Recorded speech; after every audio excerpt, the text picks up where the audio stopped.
Come on B side के episode number 12 में आपका स्वागत है। तो सभी लोग हेडफोन लगा लो और एपिसोड को स्टार्ट करते हैं। एपिसोड के स्टार्टिंग में हम देखते हैं जहां पर वो यहाँ पर खाना बना रही होती है और बहुत ज़्यादा खुश होती है। खुश इसीलिए है क्योंकि आज यहाँ पर तमोन और उसके फ्रेंड आने वाले हैं। वो बहुत प्यार से और बहुत जल्दी जल्दी खाना बना रही होती है और बहुत ज़्यादा खुश भी होती है। उसकी दोस्त देखती हैं कि उसकी फ्रेंड कितनी जल्दी खाना बना लेती है। थोड़ी देर बाद उसकी एक फ्रेंड आकर कहती है कि बस करो, तुमने ज़्यादा काम कर लिया है, अब ब्रेक ले लो। वो कहती है ठीक है, मैं बाहर घूम के आती हूँ। जब किनोसिता बाहर घूमने जाती है तो देखती है कि तमोन यहाँ पर छुपा हुआ है अलमारी के पीछे। वो कहती है कि अरे तमोन, तुम वहाँ पर क्या कर रहे हो, और उसके पास भागते हुए आती है और एकदम चौंक कर देखती है। तमोन उसे स्कूल ड्रेस के अंदर देखता है तो बहुत ज्यादा क्यूट लग रही होती है। बट ओरी भी यहाँ पर आ जाता है और कहता है तुम दोनों छुप के क्या कर रहे हो। तमोन उसके पास आकर बोलता है कि तुम बहुत ज्यादा हॉट लग रही हो, मुझे माफ कर देना ऐसा बोलने के लिए। किनोसिता सोचती है कि ओरी भी यहाँ पर आ गया है एक मास्क पहनकर, वो भी गोरिल्ला वाला, गोरिल्ला का मास्क पहनकर आ गया है। ओरी यहाँ पर किनोसिता के कंधे पे हाथ रखता है और कहता है चलो हमें स्कूल दिखा कर लाओ। बच्चे जो है यहाँ पर चौंक कर देखते हैं कि ये लोग कौन हैं जो किनोसिता के कंधे पर हाथ रखकर यहाँ पर घूम रहे हैं। जो हमारा तिमोन होता है बहुत ज्यादा जल रहा होता है और गुस्से में होता है। तिमोन कुछ कर भी नहीं सकता। अब यहाँ पर किनोसिता अपने फ्रेंड के पास उन्हें लेकर आती है जहाँ पर उसने बहुत सारे पोस्टर कलेक्ट किए होते हैं। तो सारे पोस्टर तिमोन और उसके फ्रेंड के ही होते हैं। वो भी उनकी फैन होती है, इसीलिए उसने पोस्टर कलेक्ट करके रखा हुआ होता है। यहाँ पर जो तमोन होता है वो बहुत ज्यादा खुश होता है, पर उसकी खुशी जो है इस मार्क्स के पीछे छुपी होती है। सभी पोस्टर देखने के बाद किनोसिता, ओरी और तमोन जो है खाने के लिए चले जाते हैं। उन्हें बारबेक्यू बहुत ज्यादा पसंद आता है। किनोसिता भी बहुत ज्यादा एंजॉय कर रही होती है इन दोनों के साथ। जब वो लोग थक जाते हैं, खाना पीना खा लेते हैं, तो जाके क्लासरूम में आराम से जाकर बैठ जाते हैं। तमोन तो किनोसिता को ही देखता रहता है क्योंकि उसने स्कूल ड्रेस पहना था जिसमें वो बहुत ज्यादा क्यूट लग रही थी। ओरी बताता है कि मुझे तो ये बहुत ज्यादा अच्छा लगा देखकर। यहाँ पर किनोसिता कहती है क्या तुमने पहले कभी मनाया नहीं है कल्चर फेस्टिवल स्कूल के अंदर।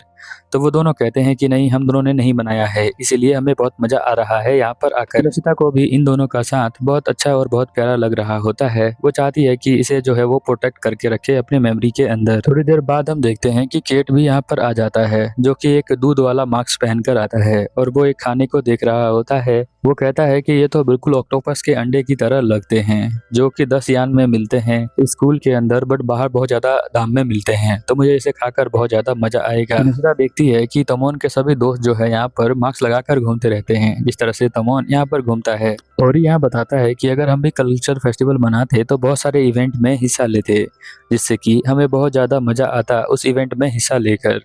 यहाँ पर केट भी कहता है कि हाँ तुम सही बोल रहे हो, और तमोन कहता है कि हाँ मैं भी अलग अलग कैरेक्टर निभाता, लाइक मैं सभी को खाना सर्व करता तो मुझे बहुत मजा आता, तो मैं वही काम करता। यहाँ पर केट जो होता है वो कहता है कि मैं जो हूँ कैफे के अंदर काम करता। वैसे सभी मेंबर अभी आने वाले हैं तो हमारा इवेंट जस्ट स्टार्ट होने ही वाला होगा। वो लोग यहाँ से बाहर निकल जाते हैं। बाहर बहुत सारे बच्चे यहाँ पर होते हैं, बट ओरी और यहाँ तमोन ने दोनों ने मास्क लगा रखा है तो ज़्यादा चिंता नहीं होती है यहाँ पर किनोसिता को। बट वो कहती है लोगों को पता भी नहीं है कि उनके फेवरेट स्टार मेरे साथ घूम रहे हैं। बाहर जाकर वो देखते हैं तो यहाँ पर नत्सुके, वही लड़का जिसने सॉन्ग लिखा था, वो यहाँ पर बैठा होता है। उसने भी मास्क पहना होता है। किनोसिता पूछती है कि क्या तुमने वो गाना लिख लिया। तो वो कहता है कि हाँ मैंने वो गाना लिख लिया, बट तुम दोनों ने हेल्प किया उसके लिए थैंक यू। अब यहाँ पर तमोन का दोस्त आता है और कहता है नत्सुके को कि तुम जो हो प्रैक्टिस के अंदर नहीं आए थे, क्या तुम भूल गए थे प्रैक्टिस के अंदर आना। वो कहता है यहाँ पर तमोन किनोसिता को कि ओरी और नत्सुके की ज्यादा बनती नहीं है, इसीलिए वो जब भी मिलते हैं तो फाइट करना स्टार्ट कर देते हैं। इधर हम नत्सुके की गर्लफ्रेंड को देखते हैं जो सोच रही होती है कि वो यहाँ पर नत्सुके को बहुत पहले छोड़कर आ गई थी। अब तो वो बहुत ज्यादा क्यूट दिखता है। उसे सारी बातें याद आती हैं। उसे लगता है कि उसने उसे अकेला छोड़ दिया है। यही फील कराया है नत्सुके को, और नत्सुके को भी लगता है कि मेरी गर्लफ्रेंड मुझे छोड़ के चली गई जिससे मैं बहुत प्यार करता था। इन दोनों के बीच में बस मिसअंडरस्टैंडिंग है और कुछ भी नहीं है। वो उसके पोस्टर को देख रही होती है, नत्सुके के पोस्टर को। तभी स्कूल के माइक के अंदर से आवाज आती है कि सभी बच्चे बहुत ज्यादा मस्ती कर रहे होंगे, अभी जो है हम लोग स्टार्ट करने हैं अपने कॉन्सर्ट को। तो सभी लोगों को रिक्वेस्ट किया जाता है कि आप लोग ग्राउंड के अंदर आ जाएं जहां पर हम लोग लाइव परफॉर्म करने वाले हैं। सभी लोग ये अनाउंसमेंट सुन रहे होते हैं और धीरे धीरे सभी लोग इकट्ठा हो रहे होते हैं। ये जो है 47 हाई वेस्ट फेस्टिवल है, यानी कि किनोसिता का जो स्कूल है उसको 47 ईयर हो गए हैं बने हुए। तमोन माइक में कहता है कि सभी लोगों को कि स्पेशल जगह स्टेज ढूंढो जहाँ पर तुम्हें पता है। यहाँ केट स्टेज पर खड़ा होता है बिल्कुल बीच में जहाँ पर उसको खड़ा होना होता है और सभी को कहता है कि सभी को वेलकम, सभी लोग यहीं पर आ जाओ। अब जो है हम लोग एकदम गाना गाने वाले हैं। नटसुके भी यहाँ पर कहता है कि वो गाना जो है मैंने ही लिखा है अपने एक खास दोस्त के लिए, जिसे मैं आप सभी के लिए गाना चाहता हूँ। इसे सुनने के बाद आप लोगों के अंदर बहुत ज़्यादा एनर्जी आ जाएगी, क्योंकि वो जो गाना इसने लिखा है वो एक मोटिवेशन सॉन्ग है जो ज़िंदगी में आगे बढ़ने की उम्मीद देता है, जिससे कि आप उस गाने को सुनकर मोटिवेट हो जाएंगे। जब वो लोग गाना गाना स्टार्ट करते हैं सभी लड़कियां उनकी आवाज़ को सुनकर पागल हो जाती हैं। जितने भी स्टूडेंट होते हैं सब जोर जोर से चिल्लाने लग जाते हैं। धीरे धीरे उनकी आवाज़ कम हो जाती है ऑडियंस की, और यहाँ पर ये लोग गाना गाना स्टार्ट कर देते हैं। यहाँ पर जो हमारी नटसुके होता है उसकी गर्लफ्रेंड उस गाने को सुन रही होती है। एक्चुअल में जो गाना है उसने अपनी गर्लफ्रेंड के लिए ही लिखा था, बट वो उसके पास है नहीं, इसीलिए वो यहाँ पर आज गा रहा है। गाने के कुछ सेंटेंस इस तरह से होते हैं कि तुम्हें अपने ज़िंदगी के अंदर बिल्कुल पंख लगा लेना है और उड़ते रहना है। जो भी तुम काम करते हो वो बिल्कुल बेकार नहीं है, तुम उसे ढंग से करो और आगे बढ़ते रहो। तुम्हारी लाइफ के अंदर बहुत ज़्यादा एनर्जी है, उस एनर्जी का यूज़ करो। अपनी लाइफ में कभी भी नेगेटिव मत आने दो, सभी को एकदम मेमोरी क्रिएट करो और इंजॉय करो और फुली इंजॉय करो और अपने आवाज़ और यहाँ पर पंखों के दम पर आसमान में उड़ो। ये सॉन्ग सुनकर सभी लोग बहुत ज़्यादा खुश होते हैं। यहाँ पर जो हमारी नटसुके की गर्लफ्रेंड है वो छुप कर सुन रही होती है, बट जैसे ही वो गाने को सुनती है उसे सारी पुरानी बातें याद आने लग जाती हैं। गाना खत्म हो जाता है और नटसुके कहता है कि आई होप तुम लोगों को सभी को ये गाना बहुत ज़्यादा पसंद आया होगा। सभी लोग कहते हैं कि हाँ पसंद आया है।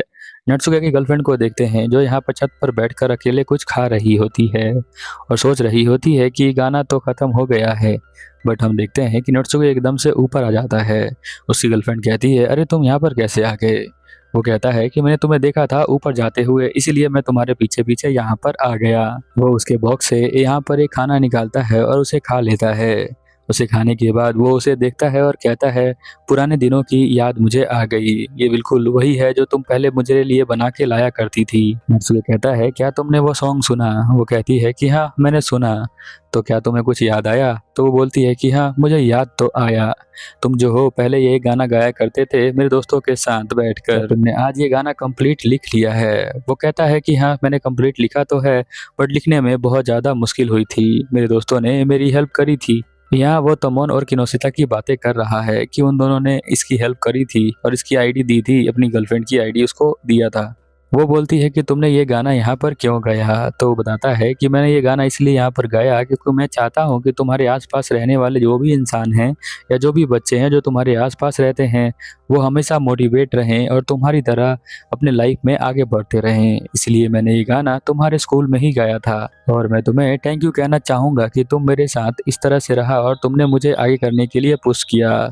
मैं उस दिन के लिए माफ़ी चाहता हूँ जब मैंने तुम्हारी बात नहीं मानी थी, मुझे तुम्हारी बात माननी चाहिए थी। इधर हम देखते हैं तमोन जो है ढूंढ रहा होता है किनोसिता को कि किनोसिता कहाँ पर है। किनोसिता क्लासरूम के अंदर यहाँ ब्लैक बोर्ड साफ कर रही होती है और ये भी सोच रही होती है कि कहीं से यहाँ पर तमोन ना आ जाए और वो मुझे ही बोलेगा कि लाओ मैं साफ कर देता हूँ और साफ करना स्टार्ट कर देगा। पर वो सोच ही रही होती है तभी तमोन उसके पीछे आ जाता है। तमोन यहाँ पर कहता है किनोसिता तुम क्या कर रही हो? किनोसिता बताती है कि मैं बस यहाँ पर ब्लैक बोर्ड साफ कर रही हूँ, बट तुम यहाँ पर कैसे आ गए? वो बताता है कि सारा इवेंट खत्म हो चुका है, लाओ मैं तुम्हारी हेल्प कर देता हूँ और दोबारा से ब्लैक बोर्ड साफ करने लग जाता है जैसा कि किनोसिता ने यहाँ पर सोचा था। यहाँ बताती है कि अगर तुम यहाँ पर आ गए तो दिक्कत हो जाएगी, तो प्लीज यहाँ से चले जाओ नहीं तो कोई ना कोई देख लेगा। यहाँ पर वो कहता है कि मेरे फ्रेंड जो है परफॉर्म कर रहे हैं तो सभी बच्चे वहाँ पर बिजी हैं, मैं तुम्हारे पास ही बैठना चाहता हूँ। ये दिन एक साल में एक बार आता है, अगर तुम नहीं मानी तो मैं यहीं से कूद जाऊंगा। तो वो उसे यहाँ पकड़ लेती है और कहती है ठीक है तुम यहीं पर बैठ सकते हो, तुम चिंता मत करो। वो यहाँ पर बताता है कि मेरे जो सभी फैन हैं वो मुझे देखते हैं, मेरी पोस्टर लगाते हैं, वो बहुत ज़्यादा खुश होते हैं मुझे देखकर। क्या मैं उनके उम्मीदों पे खरा उतरा हूँ? देखते हैं एकदम से कुछ बच्चे यहाँ पर आ जाते हैं जिसकी वजह से यहाँ पर किनोसिता को पकड़ना पड़ता है। एक्चुअल में वो भी यहाँ पर तमोन को पकड़ना चाहती थी, बट एक इत्तेफाक से बच्चे यहाँ पर आ जाते हैं तो वो पर्दे के पीछे छुप जाते हैं। वो दोनों बच्चे आने के बाद देखते हैं कि क्लासरूम की लाइट जली हुई है पर कोई है नहीं, तो क्लासरूम के लाइट को बंद कर देते हैं। तमोन यहाँ पर कहता है मुझे तो पता ही नहीं चला था कि बच्चे यहाँ पर आ रहे हैं, बट तुमने जो है यहाँ पर नोटिस कर लिया और मुझे यहाँ पर छुपा लिया, उसके लिए थैंक यू। किनुसिता बताती है कि आज तुम्हारे साथ स्कूल घूमकर मुझे बहुत ज्यादा मजा आया और ये दिन मैं कभी भी भूल नहीं पाऊंगी। तमोन भी यही कहता है कि मुझे भी तुम्हारे साथ घूमकर बहुत ज्यादा मजा आया और मैं भी ये दिन कभी भूल नहीं पाऊंगा। यहाँ पर किनुसिता बताती है कि वो तमोन को कुछ कहना चाहती है। एक्चुअल में वो आई लव यू कहना चाहती थी, बट वो आई करने के बाद वो बोलती ही नहीं है आगे, क्योंकि उसे लगता है कि यहाँ पर बच्चे दोबारा आ जाएंगे क्योंकि उसकी दोस्त का इवेंट खत्म हो चुका है। तो वो यहाँ पर तमन को कहती है कि चलो चलते हैं। तमन पूछता है कि तुम कुछ बोलने वाली थी, तो बोलती है कि मैं बाद में तुम्हें बता दूंगी। स्कूल के बाहर आने के बाद किनोसिता बहुत तेज तेज भागने स्टार्ट कर देती है। उसे लगता है कि कुछ उसके पास हुआ है दिल के अंदर। वो बार बार दिमाग में दिल में अपने नाम ले रही होती है, तमोन तमोन तमोन। किनोसिता को बिल्कुल भी समझ नहीं आता कि जब तमोन उसके पास दूर जा रहा था तो उसके दिल ने उसे रोकने का ट्राई क्यों किया। इसी बात का वो जवाब जानना चाहती थी, इसीलिए वो बहुत तेज तेज भाग रही होती है। वो रुक ही नहीं रही होती है, उसकी भागते भागते सांस फूल जाती है और बार बार दिमाग में यही सोच रही होती है कि तमोन कौन तमोन कौन तमोन कौन। किनोसिता भागते हुए कुछ ज्यादा ही थक जाती है, इसीलिए अब वो आराम आराम से चलने लग जाती है। वो कहती है कि तमोन वैसे तो मुझसे बड़ा है, बट मेरे सामने छोटे बच्चे की तरह बिहेव करने लग जाता है। मेरी हर छोटी चीज को वो यहाँ अप्रिशिएट करता है, चाहे मैं कोई भी छोटा सा काम करूँ क्यों ना, और इवन हमारी गलतियों को वो माफ कर देता है। मैं जो भी गलती करती हूँ उसके घर पे सभी को माफ कर देता है। पता नहीं ये फीलिंग कैसी है और मुझे समझ में बिल्कुल भी नहीं आ रही है कि मेरे अंदर जो फीलिंग है उसका क्या मतलब है। थोड़ी देर बाद उसे रियलाइज होता है कि वो भी यहाँ पर तमोन से प्यार करती है, बट वो हाउसकीपर के उस शॉप पर जाती है और वहाँ पर कहती है कि मैं जो हूँ अब रिजाइन देना चाहता हूँ, क्योंकि उसे लगता है कि अगर वो तमोन के आसपास रहेगी तो उसका भी करियर खराब हो सकता है। इसीलिए वो यहाँ बोलती है रिजाइन देना चाहते हूँ, यानी जॉब छोड़ना चाहती हूँ। यहीं पर एपिसोड खत्म हो जाता है। तो आपसे रिक्वेस्ट है कि प्लीज़ वीडियो को हाइप करें, चैनल को सब्सक्राइब करें और प्लीज़ वीडियो को कमेंट करें नीचे। चलिए मिलते हैं अगले एपिसोड में। Over and